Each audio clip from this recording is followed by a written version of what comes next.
হযরতে মুজাদ্দিদ আল ফিসানি রাহমাতুল্লাহি আলাইহি অনুরূপ ভাবে যখন দ্বীনে ইলাহির বিরুদ্ধে আকবরের কাছে গিয়েছিলেন, আকবরের কাছে গেল, উনি যাচ্ছিলেন আকবরের কাছে।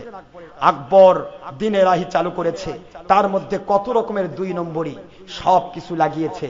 লা ইলাহা ইল্লাল্লাহ, আকবর খলিফাতুল্লাহ, মুহাম্মদ রাসূলুল্লাহ বলা লাগবে না, যেরকম নাউজুবিল্লাহ। তাই এরকম অসংখ্য অসংখ্য ইসলামী শরীয়তের মদকে সে হালাল করেছে, নাউজুবিল্লাহ যেরকম। তারপরে শুয়োরের গোশত খাওয়া, শুয়োর পালা, এটা সে মুসলমানদেরকে বাধ্য করেছে, নাউজুবিল্লাহ।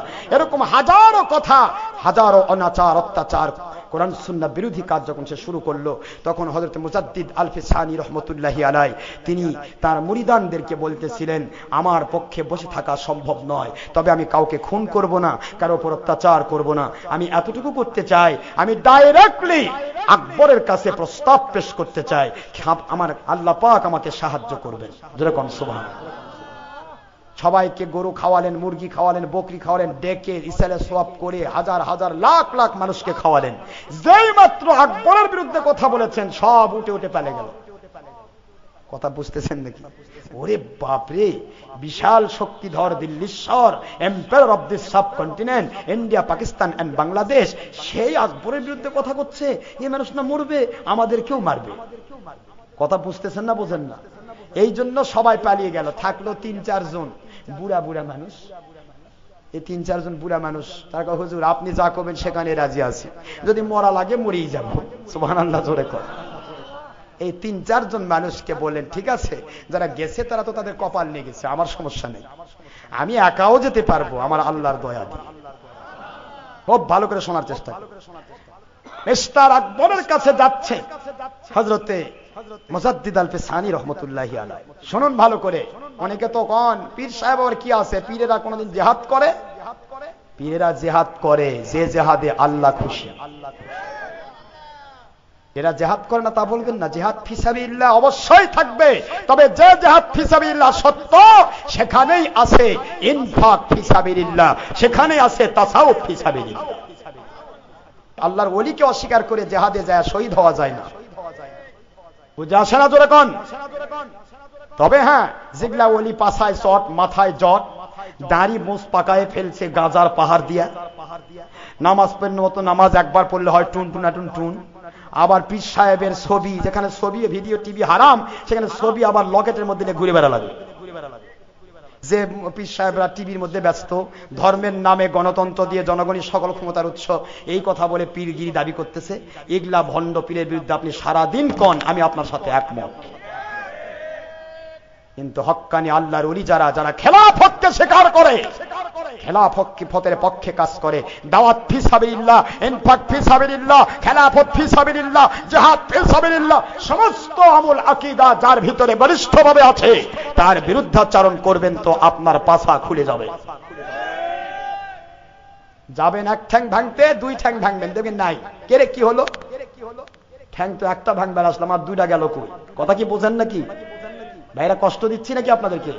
আমি কিন্তু ওয়াজ শুরুই করি না, কেবল ভূমিকা চলছে। কতদূর চলবে দেখি, আল্লাহ যদি তৌফিক দেয় আমরা 12টার মধ্যে শেষ করব, আল্লাহ যদি তৌফিক দেন। সবাই আমিন। আমার মা বোনেরা আপনারা বসে থাকুন, আপনাদের উপরে আজকে সুন্দর আলোচনা আছে, যদি আল্লাহ তৌফিক দেন। সবাই আমিন। আল্লাহ পাক রব্বুল আলামিন তিনি বুঝাচ্ছেন, ভালো করে শুনুন। যদি সত্যিকারের আল্লাহ ওয়ালা হয়, তার বিরুদ্ধাচরণ করা যাবে?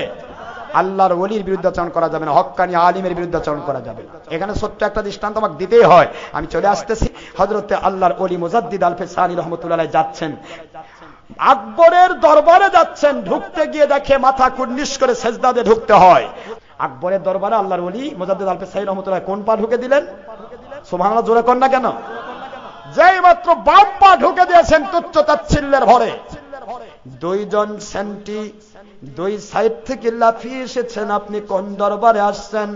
এই মোল্লা মুন্সি, কোন দরবারে আপনি আসছেন? এখানে ঢুকতে গেলে কুন্নিশ করে মাথা আগে দিয়ে ঢুকতে হয়। আকবর আল্লাহর কাছে এমন ভাবে এইটা কাজ চালু করেছেন, দুনিয়ার কেউ বিরুদ্ধাচরণ করলে তিনি মানবেন না। হযরতে মুজাদ্দিদ আল ফিসানি রাহমাতুল্লাহ আলাইহি বলেন, অধর্মের নামে যদি 2 নম্বরই করে সেটা মেনে নেওয়া যায়, কারণ সেটা একজন মানুষ যদি পেন্টুল পরে দাঁড়ে পেশাব করে তাকে কেউ অনুসরণ করবে না, কিন্তু মাথায় টুপি পাগড়ি পরে যদি দাঁড়িয়ে পেশাব করে মানুষের মধ্যে ভাগাভাগি শুরু হয়ে যায়। কথা কি বোঝেন নাকি আপনারা? একটা প্যান্ট শার্ট পরা মানুষ মদ খাচ্ছে, তাকে দেখে কেউ বলবে না তুই মদ খায়, প্যান্টাল মারা মানুষ মদারু, ভালো বাদ দিলাম। কিন্তু ডক্টর আশরাফ সিদ্দিকী যদি হাজার হাজার মানুষের সামনে মদ খায় তাহলে আপনারা দুই ভাগ হয়ে যাবে। এক ভাগ বলবেন যে এটা যদি জায়েজ না থাকতো তাহলে এত বড় হুজুর করে, আর আরেক দল বলবেন এটা যদি না জায়েজই না, এটা যদি জায়েজই হয় তাহলে কোরআন হাদিস কি ফেল হয়ে গেল? কথা কি বুঝতেছেন না বোঝেন না? এখানে দুই ভাগ হয়ে যাবে, এক ভাগ হবেন আমার পক্ষে আর এক ভাগ হবেন আমার বিপক্ষে। কারণ মদ খাইছে, কারণ মৌলবি, সাধারণ মানুষ খেলে কেউ ভাগ হবে না, কবে এটা মদারু। যখনই মৌলবি সাহেব খাবে তখনই কিন্তু আপনার ভিতরে দ্বিধা দ্বন্দ্বের সৃষ্টি হবে, দ্বিধাদ্বন্দ্বের সৃষ্টি হবে। এক এক শ্রেণী বলবে অন্ধভক্তি চোরের লক্ষণ। অন্ধভক্তি, আরে অন্ধভক্তি মানে কি আমার হুজুর খাইছে, কাজেই হুজুর যখন খাইছে জায়েজ আছে, যখন নাউযুবিল্লাহ। মনে রাখতে হবে, এই জন্য ধর্মের নামে অধর্মের নামে এগুলি চলে না, আমাদেরকে মনে রাখতে হবে। আজকে একটা সাধারণ মানুষ যদি টিভি দেখে, তার যদি জিজ্ঞাসা করেন ভাই টিভি দেখতেছেন কেন, কই ভাই এটা হারাম কাজ, আমি দেখতেছি ভাই, একদিন একদিন ছাড়ে দিব। কিন্তু যেই মাত্র এক মৌলবি টিভি দেখবে, তার যদি কোন না ভাই এটা ইসলামী টিভি, দেখা যায় আছে, আপনাকে ইসলামের নামে হারাম শিখাচ্ছে, আপনি বুঝতে পারছেন না। ইসলামের নামে আপনাকে আল্লাহ বিরোধী কাজে ঢুকাচ্ছে, আপনি বুঝতে পারছেন না। আল্লাহর ওলি বললেন, সাবধান, আমি কারো কোন ফতোয়া শুনতে আসি নাই, আমি এসেছি আমার আল্লাহ পাকের দয়া দিয়ে। যাই মাত্র কথা কিতাব প্রমাণ করে, দুইজন সেন্টে দুই দিকে কাত হয়ে পড়ে গেছে বেহুশ। জোরে কোন সুবহানাল্লাহ। রাস্তা ক্লিয়ার, কি বলার, যত কিছু বলার। আল্লাহ পাকের ওলির কাছে কোন প্রকার অস্ত্র নাই, কোন রকমের গোলা বারুদ নাই, কোন রকমের কিছুই নাই। যাচ্ছেন আকবর বরাবর চলে যাচ্ছেন, পাশেই আছে আকবর, আকবরের বিশাল দিল্লির মসনদ, ওই মসনদে তিনি বসে আছেন, পার্শ্বে বসে আছেন শাহজাদা সেলিম, শাহজাদা সেলিম বসে আছে। এখানে আকবরের দিকে তাকায়ে আল্লাহর ওলি এবার কিছু কথা বলতে চান। শাহজাদা সেলিম এবং আকবর লাফিয়ে উঠছেন, ও মুজাদ্দিদ আল পেশানি, আপনি কেন এই দরবারে আসলেন? আর আসলেনই যখন, দরবারের সিস্টেম কেন রক্ষা করলেন না? আপনাকে গুরুতর অপরাধের শাস্তি পেতে হবে। আল্লাহর ওলি বললেন, ও আমার আল্লাহ, আপনি বুখারী শরীফের হাদিসে কুদসি দিয়ে প্রমাণ করেছেন আমার ওলিদের মুখের জবান ওটা আমি আল্লাহর কুদরতি জবান হয়ে যায়। ও আমার আল্লাহ, আমি বলতেছি এই মুহূর্তে আকবরের পুরা দরবারের সবাইকে আপনি সম্পূর্ণ বাকরুদ্ধ করে দেন। যাই মাত্র কথা, সবাই শুধু মুখ লড়াই, কথা বের হয় না। আল্লাহু আকবার বলবেন না জোরে? সব খালো আবু আবু কি কয় আল্লাহ জানে, মুখ নিয়ে কথা হয় না।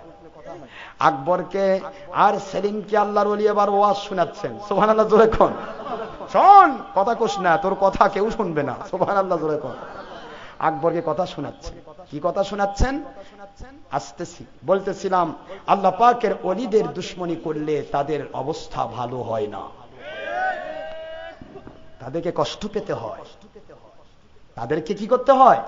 কষ্ট পেতে হয়। এদিকে হযরতে মুজাদ্দিদ আল ফিসানি রহমাতুল্লাহ আলাইহি তিনি চলে গেছেন, গিয়া দুই বাপ বেটা সহ পুরা পরিষদকে আমার আল্লাহর কোরআনের কথা শোনাচ্ছেন। সুবহানাল্লাহ জোরে বলুন। কোরআন শরীফের কথা শোনাচ্ছেন।